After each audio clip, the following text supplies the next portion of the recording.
Hello बच्चों, last class के अंदर एल्काइल हैलाइड के अंदर हम एल्काइल हैलाइड को बनाने के सारे मेथड कंप्लीट कर लिए थे। आज हम जो बात करने जा रहे हैं उनके भौतिक गुण या फिजिकल प्रॉपर्टीज़ की।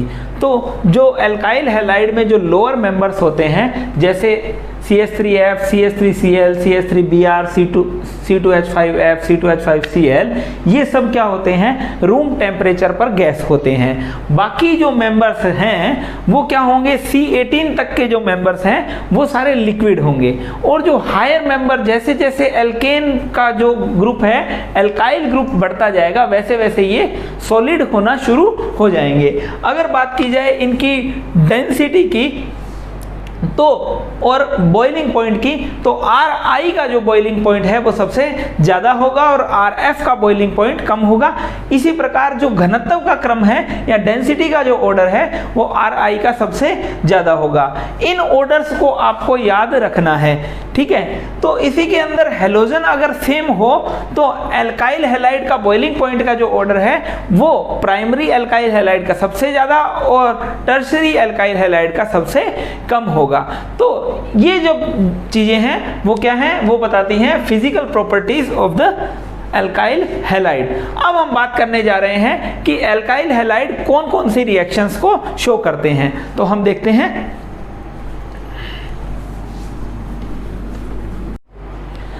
अगर एल्काइल हैलाइड की केमिकल रिएक्शंस की बात की जाए तो एल्काइल हैलाइड के अंदर क्या होता है, ये sp3 कार्बन, ठीक है, और उससे क्या लगा हुआ है, हेलोजन लगा हुआ है, ठीक है। तो यहां पर जो बॉन्ड है वो सिग्मा बॉन्ड है। अब ये देखिए ये कौन कौन सी रिएक्शंस को शो कर सकता है। तो सबसे पहली अगर बात करें तो ये देती है nucleophilic substitution reaction. Nucleophilic substitution reaction यानी इसे बोला जाएगा नाभिक स्नेही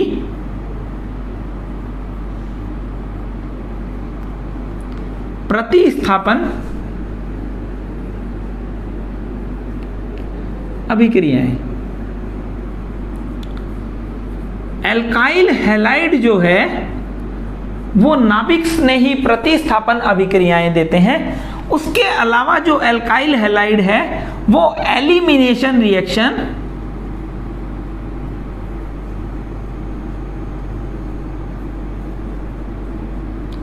को शो करते हैं। एलिमिनेशन रिएक्शंस यानी कि विलोपन अभिक्रियाओं को प्रदर्शित करते हैं।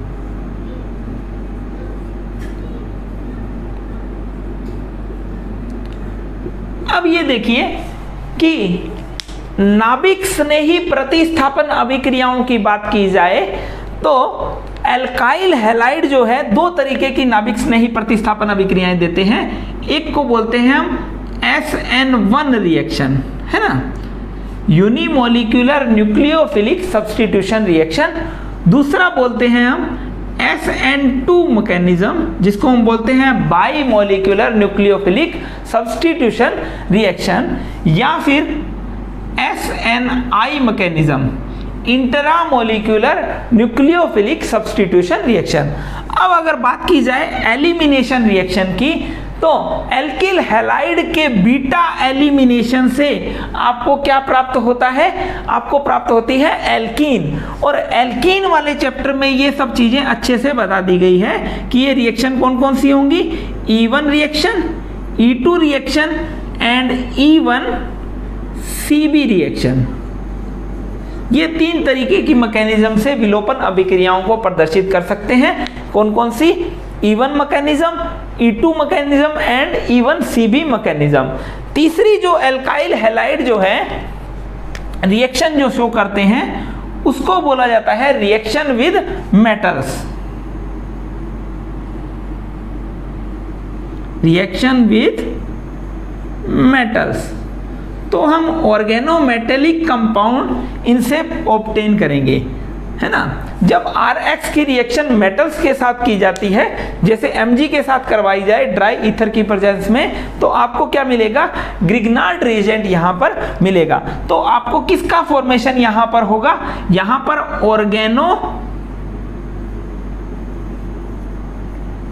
मेटेलिक कंपाउंड का फॉर्मेशन होगा।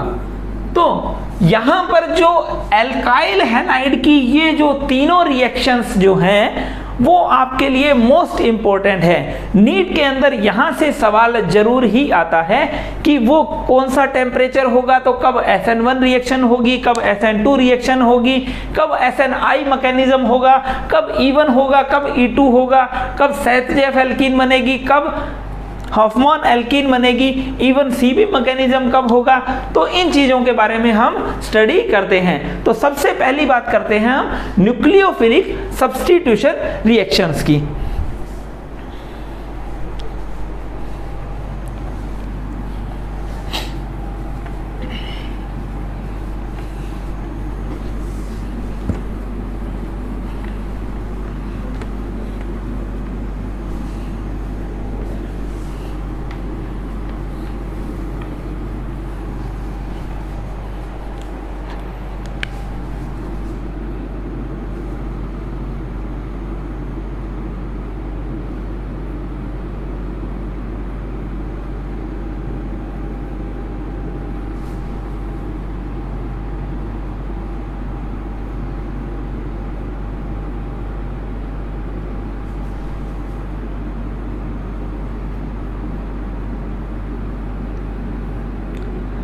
हम बात कर रहे हैं न्यूक्लियोफिलिक सब्स्टिट्यूशन रिएक्शंस की।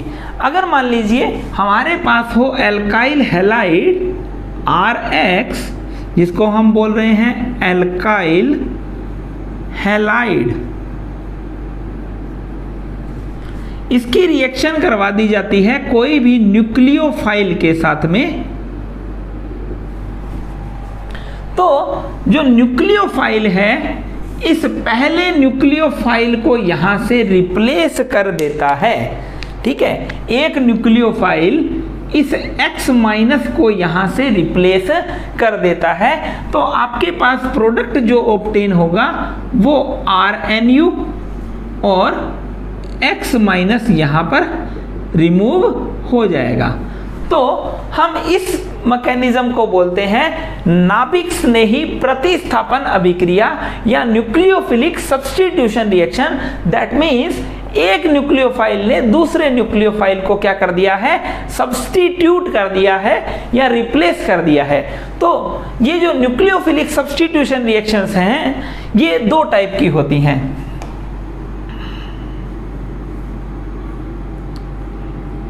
Type of nucleophilic substitution reaction. सबसे पहला जो है उसे बोला जाता है SN1 मैकेनिज्म। तो इसे बोला जाएगा यूनिमोलिक्यूलर न्यूक्लियोफिलिक सब्स्टिट्यूशन रिएक्शन। और सेकंड जो होगा उसे बोला जाएगा बाइमोलिक्यूलर न्यूक्लियोफिलिक सब्स्टिट्यूशन रिएक्शन। अब हम बात कर रहे हैं कि कौन सी कंडीशन कब होगी, जब SN1 मैकेनिज्म होगी, और कौन सी कंडीशन होगी तब SN2 मैकेनिज्म। तो अगर न्यूक्लियोफिलिक सब्स्टिट्यूशन रिएक्शंस की बात की जाए तो दो टाइप की न्यूक्लियोफिलिक सब्स्टिट्यूशन रिएक्शंस होंगी। कौन कौन सी? एक SN1 रिएक्शन और दूसरी SN2 मैकेनिज्म। अगर SN1 मैकेनिज्म की बात की जाए या 3 डिग्री एल्काइल हैलाइड को जब न्यूक्लियोफाइल के साथ रिएक्ट करवाया जाए तो SN1 मैकेनिज्म होती है और न्यूक्लियोफाइल यहां पर जुड़ जाता है। ठीक है, तो SN1 मैकेनिज्म होगी या SN2 मैकेनिज्म होगी उसका पता किस तरीके से चलेगा, तो हम इसकी मैकेनिज्म की ओर चलते हैं।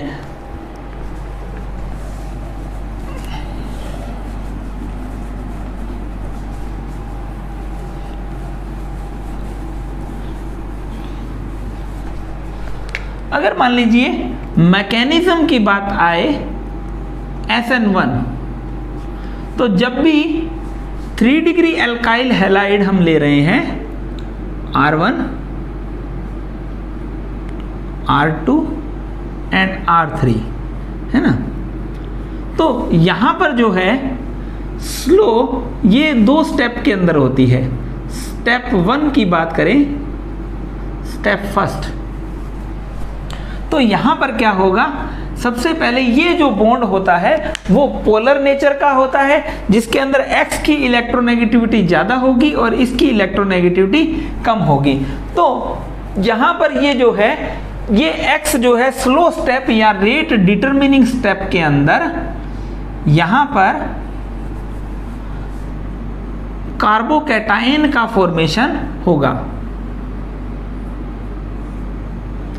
R1, R2, R3 प्लस और X माइनस यहाँ से रिमूव हो जाएगा। दैट मीन्स अगर हम बात करें कि जो स्लो स्टेप है तो रेट जो है वो डिपेंड कर रही है यहाँ पर ओनली Rx की कंसंट्रेशन पर, यानी जो रेट है वो न्यूक्लियोफाइल की कंसंट्रेशन पर डिपेंड नहीं करता है। रेट नॉट डिपेंड्स ऑन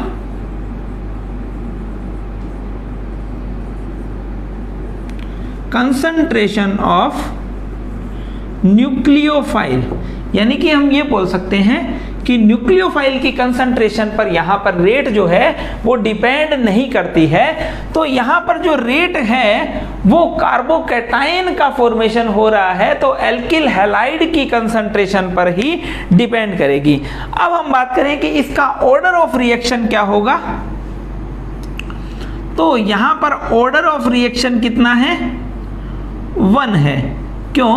क्योंकि ऐसे मॉलिक्यूल्स जिन पर रेट डिपेंड करता है तो वो क्या है, ओनली एल्काइल हैलाइड है। तो इस कारण इसको क्या बोला जाता है, ऑर्डर ऑफ रिएक्शन 1 है। जबकि यहां पर मॉलिक्यूलैरिटी की बात आए,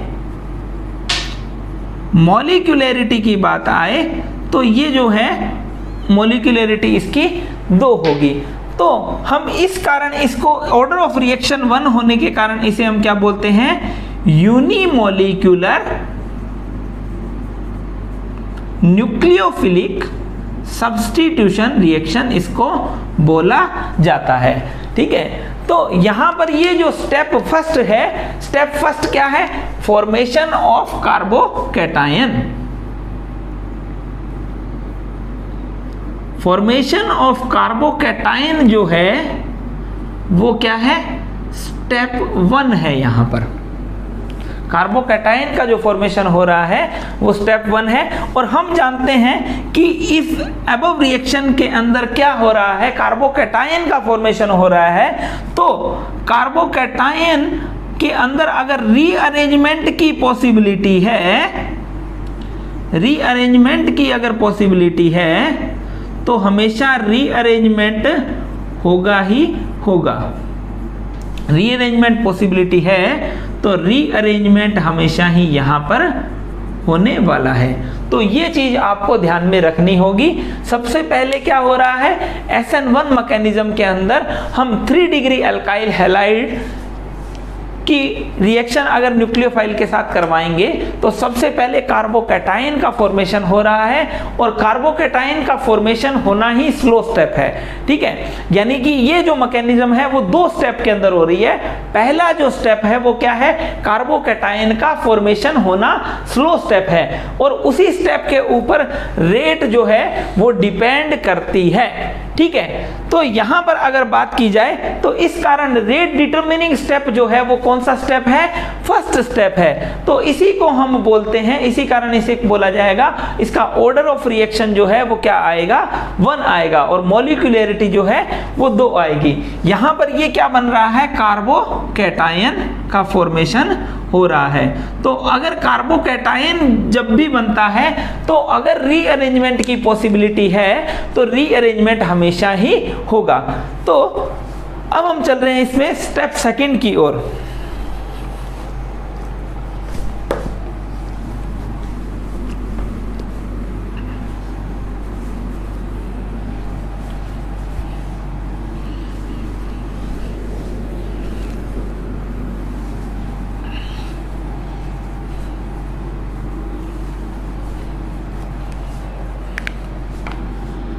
स्टेप सेकंड,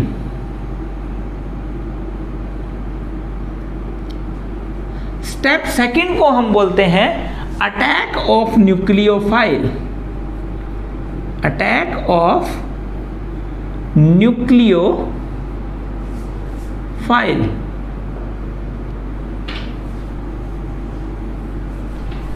यहां पे हम बात कर रहे हैं, देखिए ये जो कार्बोकैटायन हमने बनाया है R1, R2 एंड R3, ये जो कार्बोकैटायन जो बना है इसके अंदर अब न्यूक्लियोफाइल अटैक करेगा यहां पर अबव साइड से या बिलो ऑफ द प्लेन से, ठीक है, क्योंकि ये जो कार्बोकैटायन है इसमें कार्बन का हाइब्रिडाइजेशन जो है वो क्या है, sp2 हाइब्रिडाइजेशन। कार्बन का हाइब्रिडाइजेशन जो है वो यहां पर क्या है, sp2 हाइब्रिडाइजेशन है, जिसके कारण इसकी जो शेप होगी वो होगी प्लेनर शेप। तो इस प्लेनर शेप के कारण nucleophile above the plane and below the plane attack कर सकता है। तो इसके कारण हमें ये जो स्टेप है वो फास्ट स्टेप है। इसके कारण हमें दो टाइप के प्रोडक्ट हमें ऑब्टेन होंगे। तो हम इसको इस तरीके से बोलते हैं R1, R2, R3 and X, और दूसरा जो प्रोडक्ट हमें मिलेगा वो X, R1, R2 and R3। तो इन दोनों की अबव और बिलो द प्लेन अटैक करने की न्यूक्लियोफाइल की जो टेंडेंसी होगी वो 50-50% होगी। इनकी जो प्रोबेबिलिटी होगी वो 50-50% होगी। दैट मीन्स ये जो हमें प्रोडक्ट ऑब्टेन होंगे तो वो प्रोडक्ट कैसे होंगे, 50% ये प्रोडक्ट मिलेगा और 50% ये वाला प्रोडक्ट मिलेगा। तो अगर मान लीजिए ये दोनों प्रोडक्ट की अगर हम बात करें तो ये एक दूसरे के क्या हैं, मिरर इमेज हैं, ठीक है, और दोनों ही प्रोडक्ट क्या मिल रहे हैं, 50-50% मिल रहे हैं। तो यहां पर हम इसको ये बोल सकते हैं कि that is equimolar mixture of pair of enantiomers, ठीक है। दैट मीन्स ये क्या है, पेयर ऑफ इनेंशियोमर्स हैं। तो इनका अगर इक्विमोलर मिक्सचर लिया जाए तो इसे हम बोलेंगे रैसमिक मिक्सचर। इसे क्या बोला जाएगा, रैसमिक मिक्सचर बोला जाएगा। तो रैसमिक मिक्सचर क्या होता है, equimolar mixture of pair of enantiomers. That means इनका जो परसेंटेज है ये दोनों, पहली बात तो क्या है, एक दूसरे के मिरर इमेज हैं, ठीक है। तो मिरर इमेज होने के कारण इनको हम बोलते हैं पेयर ऑफ इनेंशियोमर्स, और इनका जो परसेंटेज है वो कितना है, 50-50%। अब मैं ये कहूं कि ये ऑप्टिकल रोटेशन कर रहा है 15 डिग्री से प्लस, तो ये 15 डिग्री से क्या कर देगा, माइनस, और इन दोनों का क्या है, परसेंटेज जो बराबर है। दैट मीन्स हमको जो ऑप्टिकल एक्टिविटी जो मिलेगी, जो कंपाउंड जो होगा, फाइनल जो कंपाउंड होगा वो ऑप्टिकली क्या होगा, इनएक्टिव होगा। फाइनल जो कंपाउंड होगा, फाइनल जो कंपाउंड होगा वो क्या होगा, ऑप्टिकली इनएक्टिव होगा ड्यू टू एक्सटर्नल कंपनसेशन। तो एक्सटर्नल कंपनसेशन के कारण इनकी ऑप्टिकल एक्टिविटी जो है वो जीरो हो जाएगी। तो हम ये बोल सकते हैं कि ये जो कंपाउंड हमें मिलेगा वो ऑप्टिकली क्या होगा, इनएक्टिव होगा। तो यहां पर अगर बात की जाए SN1 रिएक्शन की, तो SN1 रिएक्शन सबसे पहले क्या होता है, अगर आप 3 डिग्री एल्काइल हैलाइड या ऐसे एल्काइल हैलाइड लेंगे जिनमें कार्बोकैटायन जो है इजीली बन जाता है, ठीक है, तो इजीली जो कार्बोकैटायन बनता है तो आपको क्या मिलेगा, SN1 रिएक्शन बनेगा, ठीक है। इजीली कार्बोकैटायन या स्टेबल कार्बोकैटायन आपको अगर मिल रहा है तो आपको SN1 रिएक्शन यहाँ पर शो होगी, ठीक है। तो अगर हम बात करते हैं कि इनकी कैरेक्टरिस्टिक्स की, SN1 रिएक्शन की कैरेक्टरिस्टिक्स की अगर हम बात करें,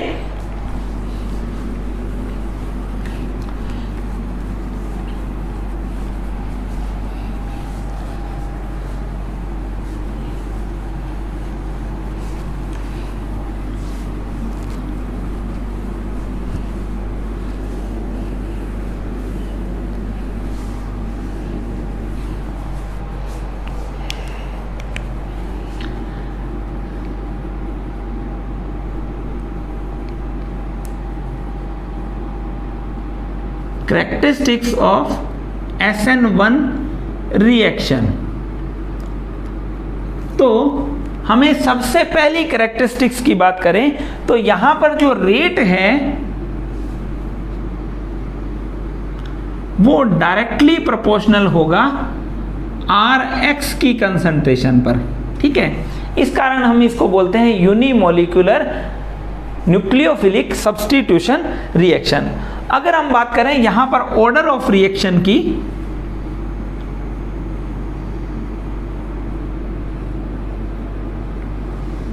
ऑर्डर ऑफ रिएक्शन की बात की जाए तो ऑर्डर ऑफ रिएक्शन कितना होगा बच्चे, यहां पर 1 होगा, ठीक है। यहां पर इस कारण इसे क्या बोला जाता है, SN1 बोला जाता है, SN1 बोला जाएगा। तो इसे हम बोलेंगे जो ये कौन सी काइनेटिक्स को फॉलो करता है, तो फर्स्ट ऑर्डर रिएक्शन है ये, फर्स्ट ऑर्डर रिएक्शन है ये, ठीक है ना। तो अगर हम बात करते हैं रेट जो है, यहां पर SN1 रिएक्शन का जो रेट है वो डायरेक्टली प्रोपोर्शनल होगा stability of carbocation, stability of carbocation की स्टेबिलिटी के डायरेक्टली प्रोपोर्शनल होगा। दैट मीन्स कार्बोकैटायन जितना ज्यादा स्टेबल होगा उतना ही SN1 रिएक्शन फास्ट होगी, ठीक है। अब इसमें हम जानते हैं इस रिएक्शन में कार्बोकैटायन का फॉर्मेशन होता है। तो ये जो है यहां पर अगर रीअरेंजमेंट की पॉसिबिलिटी है, रीअरेंजमेंट की पॉसिबिलिटी है तो हमेशा ही यहां पर रीअरेंजमेंट होगा, रीअरेंजमेंट हमेशा ही यहां पर होने वाला है, ठीक है। अगर रीअरेंजमेंट की कोई भी पॉसिबिलिटी है तो रीअरेंजमेंट होगा। अब बात आती है सबसे इंपॉर्टेंट बात जो है सॉल्वेंट सिस्टम की, कि यहां पर SN1 रिएक्शन में सॉल्वेंट कौन सा लेंगे, तो पोलर प्रोटिक सॉल्वेंट अगर बात की जाए, polar protic solvent, polar protic solvent जो है वो SN1 रिएक्शन को क्या करते हैं, फेवर करते हैं, ठीक है। तो आपको सबसे इंपॉर्टेंट चीज ये ध्यान रखनी है, पोलर प्रोटिक सॉल्वेंट क्या होता है, H2O एक पोलर प्रोटिक सॉल्वेंट है, ROH एक पोलर प्रोटिक सॉल्वेंट है। ऐसे पोलर सॉल्वेंट जो H+ को डोनेट कर सकते हैं इनको हम बोलते हैं पोलर प्रोटिक सॉल्वेंट। तो पोलर प्रोटिक सॉल्वेंट के होने से क्या हो रहा है, SN1 रिएक्शन फेवर्स हो रही है, ठीक है। तो ऐसा क्यों हो रहा है इसके बारे में हम बात करते हैं कि पोलर प्रोटिक सॉल्वेंट में ऐसा क्या है कि SN1 रिएक्शन को फेवर कर रहा है।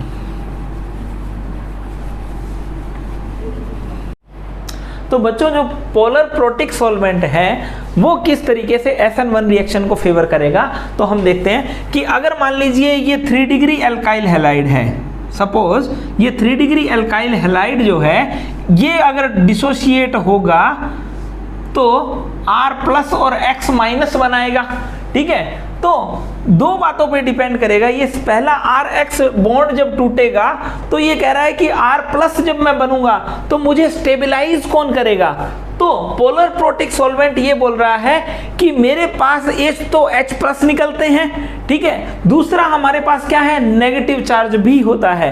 तो जो नेगेटिव पार्ट है वो क्या करेगा, कार्बोकैटायन को स्टेबलाइज करेगा और तुम्हारा जो X- निकलेगा हम उसको भी स्टेबलाइज कर लेंगे इस तरीके से। तो ये क्या कर रहे हैं, पोलर प्रोटिक सॉल्वेंट जो ले रहे हैं वो कार्बोकैटायन और हैलाइड दोनों को स्टेबलाइज कर रहे हैं। इसके कारण ये कह रहा है कि आप इसको R+ में बना लीजिए, इस R+ के अंदर ये डिसोशिएट हो जाएगा। जब R+ में डिसोशिएट हो जाएगा और कार्बोकैटायन बन जाएगा तो रिएक्शन कैसी होगी, SN1 रिएक्शन होगी। तो यहां पर ये जो कार्बोकैटायन और इन दोनों को स्टेबलाइज करने के कारण हम ये बोल सकते हैं कि polar protic solvent SN1 reaction को फेवर करते हैं। अब नेक्स्ट पॉइंट की अगर हम बात करें कि अगर लिविंग ग्रुप एबिलिटी की बात करें कि अगर R के साथ कोई भी लिविंग ग्रुप लगा है, चाहे L लगा है ना, अगर मान लीजिए ये जितना जल्दी यहां से डिसोशिएट होगा, ये वाला बॉन्ड जितना जल्दी यहां से निकल जाएगा, उतना ही जल्दी यहां पर कार्बोकैटायन बनेगा और उतना ही ज्यादा SN1 रिएक्शन होने की प्रोबेबिलिटी जो है वो इंक्रीज हो जाएगी। तो यहां पर हम देखते हैं कि लिविंग ग्रुप एबिलिटी जितनी ज्यादा होगी उतना ही कार्बोकैटायन ज्यादा बनेगा और जितना कार्बोकैटायन ज्यादा बनेगा उतना ही SN1 रिएक्शन फास्ट होगी। तो ये जो फैक्टर्स हैं वो हमेशा आप ध्यान रखिएगा कि लिविंग ग्रुप एबिलिटी जितनी ज्यादा बढ़ेगी उतना ही SN1 रिएक्शन फास्ट होगी। दैट मींस SN1 रिएक्शन का ऑर्डर क्या हो जाएगा, RI सबसे ज्यादा, RBr, RCl और RF। क्यों? क्योंकि F की लिविंग ग्रुप एबिलिटी जो है वो बहुत ही कम होती है। तो ये चीजें जो फैक्टर्स अफेक्टिंग SN1 रिएक्शन है वो आपको ध्यान में रखनी है। अब हम बात कर रहे हैं यहीं पर SN1 रिएक्शन जो है वो कार्बोकैटायन की स्टेबिलिटी के डायरेक्टली प्रोपोर्शनल होता है। SN1 रिएक्शन जो है वो कार्बोकैटायन की स्टेबिलिटी के डायरेक्टली प्रोपोर्शनल होता है। SN1 mechanism directly proportional to stability of carbocation. तो आपको अगर कुछ क्वेश्चंस दे दिए जाएं, वो ये कहेगा कि SN1 के ऑर्डर में इसको जमाइए तो कार्बोकैटायन की स्टेबिलिटी का जो ऑर्डर हो जाएगा वही SN1 की रिएक्टिविटी का ऑर्डर हो जाएगा। तो कार्बोकैटायन की स्टेबिलिटी का जो ऑर्डर है आप जानते हैं, एरोमेटिक, एरोमेटिक के बाद में कौन हो जाएगा, बैक बॉन्डिंग,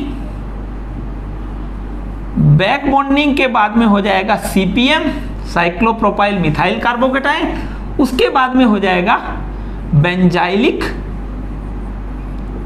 उसके बाद में एलाइलिक, उसके बाद में 3 डिग्री, 2 डिग्री एंड 1 डिग्री। तो सबसे पहले अगर आपको बात पूछी जाए, ये अल्काइल हैलाइड दे दिए जाएं और आपसे पूछा जाए SN1 का ऑर्डर बताइए, तो आप SN1 का ऑर्डर बता सकते हैं। आपसे इस तरीके से पूछा जाए, अरेंज द फॉलोइंग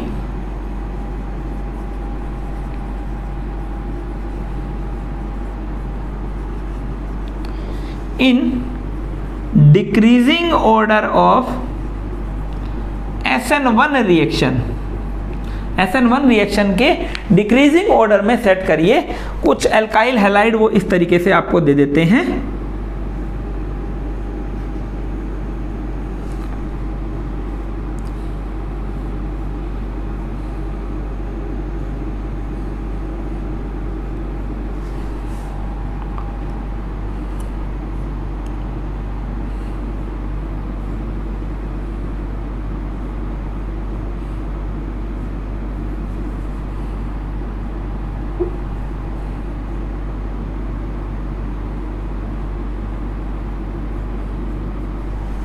ठीक है, तो आपको इस तरीके से अगर अल्काइल हैलाइड का ऑर्डर दिया है और वो पूछ रहा है कि SN1 का ऑर्डर बताइए मुझे, ठीक है, तो आप क्या करेंगे, इनके x को उड़ा देंगे और उड़ाने के बाद यहाँ पर क्या बनाएंगे, प्लस प्लस बनाएंगे और जो प्लस कार्बोकैटायन का स्टेबिलिटी का जो ऑर्डर होगा वही SN1 की रिएक्टिविटी का ऑर्डर हो जाएगा।